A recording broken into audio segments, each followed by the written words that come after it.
નમસ્કાર. આજના આ ખાસ અન્વેષણમાં આપનું સ્વાગત છે.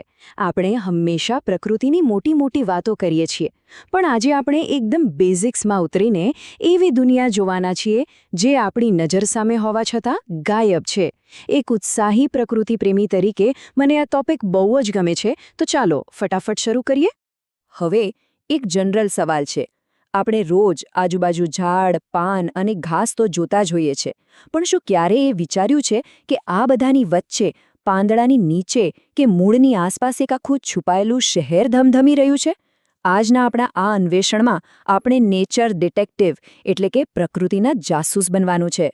આપણું કામ માત્ર જોવાનું નથી, પણ એકદમ બારીકાઈથી નિરીક્ષણ કરવાનું છે. તો સૌથી પહેલા શરૂઆત કરીએ વિભાગ 1થી, પ્રકૃતિના મિત્રો. એટલે કે આપણી આસપાસની એવી દુનિયા જેને આપણે નરી આંખે જોઈ શકીએ છીએ. આ જુઓ, આ એક બહુ જ વિશાળ અને એકબીજા સાથે જોડાયેલી ઇકોસિસ્ટમ છે. અહીં તમે જોઈ શકો છો કે વનસ્પતિ અને પ્રાણીઓ વચ્ચેનું જે કનેક્શન છે ને, તે ખરેખર અદ્ભુત છે. પર્વતો હોય, નદી હોય કે પછી પશુ પક્ષીઓ, જ્યાં પણ થોડી લીલોતરી અને પાણી દેખાશે, ત્યાં જ જીવન ધબકતું જોવા મળશે. આખી સિસ્ટમ ખોરાક અને આશ્રય માટે એકબીજા પર કેવી રીતે આધાર રાખે છે તે સમજવા માટે આ એક પરફેક્ટ ઉદાહરણ છે. હવે આગળ વધીએ વિભાગ 2 તરફ. કોણ ક્યાં રહે છે? અહીં આપણે કેટલાક સૂક્ષ્મ નિવાસોની એટલે કે માઇક્રો હેબિટેટ્સની શોધ કરીશું. તો ચાલો થોડા ઝૂમ ઇન કરીએ. એક મોટા ઝાડને માત્ર લાકડાના થડ તરીકે ન જુઓ, પણ એમ માનો કે આ એક મોટી બહુમાળી ઇમારત છે. આ કીડીઓને જોઈ લો, તેમના માટે આ ખરબચડું થડ કોઈ મોટા હાઈવે કે એક્સપ્રેસવેથી કમ નથી. તેઓ ઝાડની છાલ અને એની નાની નાની તિરાડોનો ઉપયોગ પોતાનું આખું ઘર બનાવવા અને સંરક્ષણ મેળવવા માટે કરી લે છે. મતલબ આ એમનો પોતાનો પર્સનલ ફ્લોર થઈ ગયો. હવે જો ઝાડના પાંદડા પર નજર કરીએ તો ત્યાં સ્ટોરી એકદમ અલગ છે. આ ઈયળને ધ્યાનથી જુઓ. તે લીલા પાન પર એવી રીતે બેઠી છે કે જલ્દી દેખાય જ નહીં. આને કહેવાય કમાલનું કેમોફ્લાજ. આ પાંદડું એના માટે માત્ર જમવાનું ડાઇનિંગ ટેબલ નથી, પણ શિકારીઓથી બચવા માટેની એકદમ સેફ જગ્યા પણ છે. અને એવું નથી કે આ ઇમારતમાં માત્ર નાના જીવજંતુઓ જ રહે છે. મોટા પ્રાણીઓ પણ પોતાનો હિસ્સો શોધી જ લે છે. જુઓ, આ ખિસકોલી કેવી શાંતિથી ઝાડની બખોલમાં બેઠી છે. લાકડાની અંદરની આ જગ્યા એને ઠંડી, વરસાદ અને દુશ્મનો બધાથી બચાવે છે. ટૂંકમાં કહીએ તો ઝાડનો દરેક ખૂણો કોઈના ને કોઈના માટે એક સુરક્ષિત ઘર છે. તો આપણે જમીનની ઉપરની આખી ધમધમતી દુનિયા તો જોઈ લીધી, પણ અસલી ટ્વિસ્ટ તો હવે આવે છે. જમીનની સપાટીની બરાબર નીચે શું છુપાયેલું છે? આપણી તપાસ હજુ પૂરી નથી થઈ. ચાલો હવે આપણે નીચેની તરફ નજર કરીએ અને એવા રહસ્યો ખોલીએ જે સામાન્ય રીતે આપણા ધ્યાનમાં આવતા જ નથી. આ છે આપણો વિભાગ 3, નીચેની દુનિયા, મૂળની બરાબર નીચેનું જીવન. જરા કલ્પના કરો કે આપણે પગરખાં કાઢીને માટી પર ઊભા છીએ અને પછી નીચે ઝૂકીને માટીને એકદમ ધ્યાનથી જોઈએ છીએ. શું દેખાયું? જમીનની સપાટી અને મૂળની બરાબર નીચે એક આખું નવું જ શહેર ચાલી રહ્યું છે. અળસિયા, કાનખજૂરા, ગોકળગાય અને બીજા અનેક નાના જીવડાઓ. આ બધા જ જીવો આપણી નજરથી એકદમ છુપાઈને માટીને જીવંત અને ફળદ્રુપ બનાવવાનું એક જબરદસ્ત કામ કરી રહ્યા છે. હવે સવાલ એ થાય કે જેના પર આટલા બધા જીવો નભે છે, તે માટી ખરેખર શેની બનેલી છે? આ છે જીવનનો આધાર. આપણે જેને સામાન્ય રીતે માત્ર ધૂળ કહીને ખંખેરી નાખીએ છીએ ને, એની આ વ્યાખ્યા ખરેખર બહુ જ રસપ્રદ છે. માટી એટલે પૃથ્વીનું સૌથી ઉપરનું સ્તર. એ ભૂસ્તરશાસ્ત્ર અને જીવવિજ્ઞાનનું એક જાદુઈ મિશ્રણ છે. એમાં તૂટેલા ખડકો, સડી ગયેલા પાંદડા, મૂળિયા અને જીવંત કે મૃત જીવજંતુઓ બધું જ હોય છે. આ બધું ભેગું થઈને જ આખી સૃષ્ટિને પોષણ આપે છે.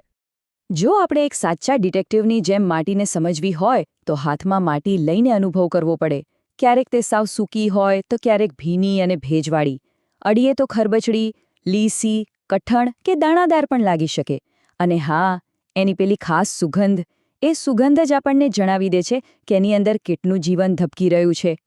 માત્ર આ ક્લોઝઅપ જોઈને જ તમને ખ્યાલ આવશે કે માટી કેટલી અલગ અલગ પ્રકારની હોઈ શકે છે.